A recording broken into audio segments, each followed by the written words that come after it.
Assalamualaikum warahmatullahi wabarakatuh.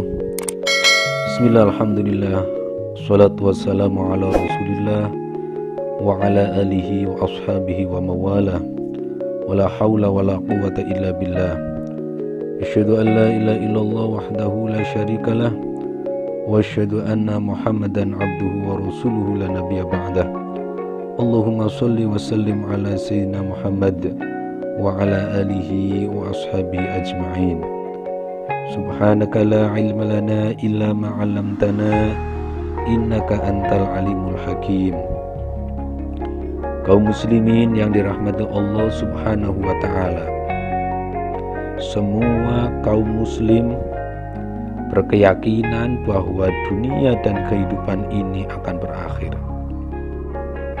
Akan datang suatu saat ketika manusia berkumpul di pengadilan Allah Subhanahu wa ta'ala.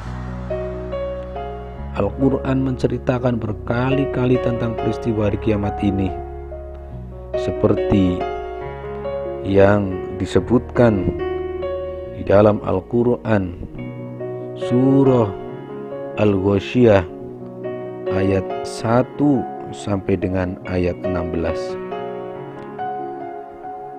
Dalam surah itu digambarkan bahwa tidak semua wajah ketakutan. Ada wajah-wajah yang pada hari itu cerah ceria.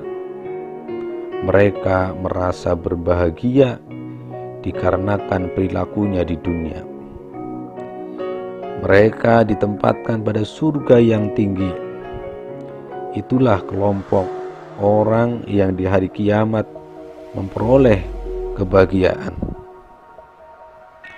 Tentang wajah-wajah yang tampak ceria dan gembira di hari kiamat, Rasulullah SAW bersabda, semua mata akan menangis pada hari kiamat kecuali 3 hal.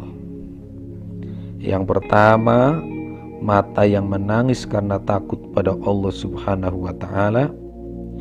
Yang kedua, mata yang dipalingkan dari apa-apa yang diharamkan Allah Subhanahu wa ta'ala. Dan ketiga, mata yang tidak tidur karena mempertahankan agama Allah Subhanahu wa ta'ala. Mari kita melihat diri kita, apakah mata kita termasuk mata yang menangis di hari kiamat.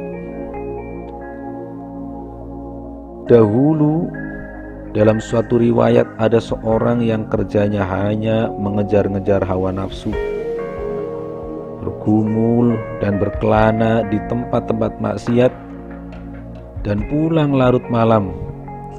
Dari tempat itu pula ia pulang dalam keadaan sempoyongan, dan di tengah jalan di sebuah rumah, lelaki itu mendengar sayup-sayup seorang membaca Al-Quran.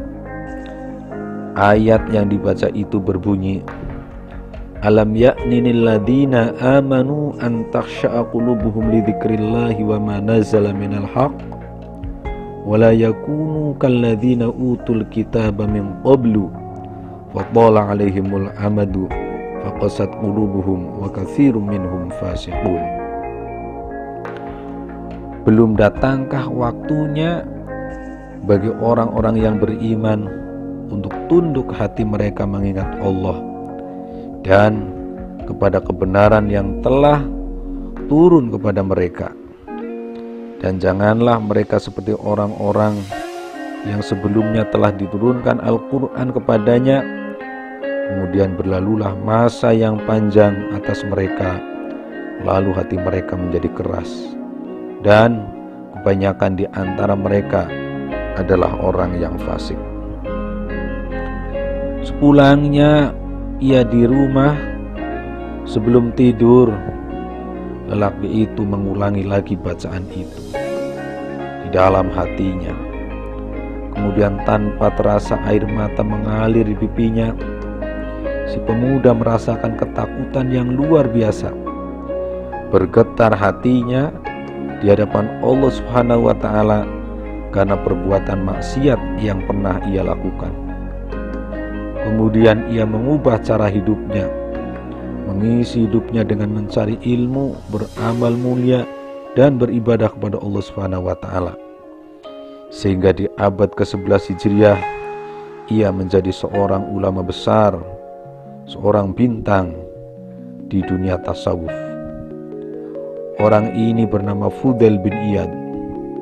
Ia kembali ke jalan yang benar karena mengalirkan air mata penyesalan atas kesalahannya di masa lalu lantaran takut kepada Allah Subhanahu wa Ta'ala. Maka berbahagialah orang yang pernah bersalah dalam hidupnya kemudian menyesali kesalahannya dengan cara membasahi matanya dengan air mata penyesalan. Maka mata seperti itu insya Allah termasuk mata yang tidak menangis di hari kiamat. Yang kedua, mata yang dipalingkan dari hal-hal yang dilarang oleh Allah. Seperti telah kita ketahui bahwa Rasulullah pernah bercerita tentang orang-orang yang akan dilindungi di hari kiamat ketika orang-orang lain tidak mendapatkan perlindungan. Dari ketujuh orang itu, salah satu di antaranya adalah seorang yang diajak melakukan maksiat oleh perempuan yang cantik, tapi ia menolak ajakan itu dan mengatakan, "Inni akhafullah." Aku takut kepada Allah Subhanahu wa Ta'ala. Nabi Yusuf alaihissalam mewakili kisah ini. Ketika ia menolak ajakan kemaksiatan majikannya, mata beliau termasuk mata yang tidak akan menangis di hari kiamat, lantaran matanya dipalingkan dari apa-apa yang diharamkan oleh Allah Subhanahu wa Ta'ala. Kemudian mata yang ketiga adalah mata yang tidak tidur karena membela agama Allah. Membela agama Allah bukan membela atas nama agama Allah untuk kepentingan nafsu dan syahwatnya. Seperti mata pejuang Islam yang selalu mempertahankan keutuhan agamanya dan menegakkan tonggak dan panji-panji Islam. Itulah tiga pasang mata yang tidak akan menangis dari kiamat, yang dilukiskan oleh Al-Quran sebagai wajah-wajah yang berbahagia di hari kiamat. Wujuhu yawma idzin nadhirah ila rabbiha nadhirah. Mudah-mudahan kita semuanya termasuk golongan orang-orang yang di dalamnya yaitu orang-orang yang tidak akan menangis di hari kiamat. Amin Allahumma amin. Astaghfirullahaladzim. Wallahul muwaffiq ila aqwamit thoriq. Assalamualaikum warahmatullahi wabarakatuh.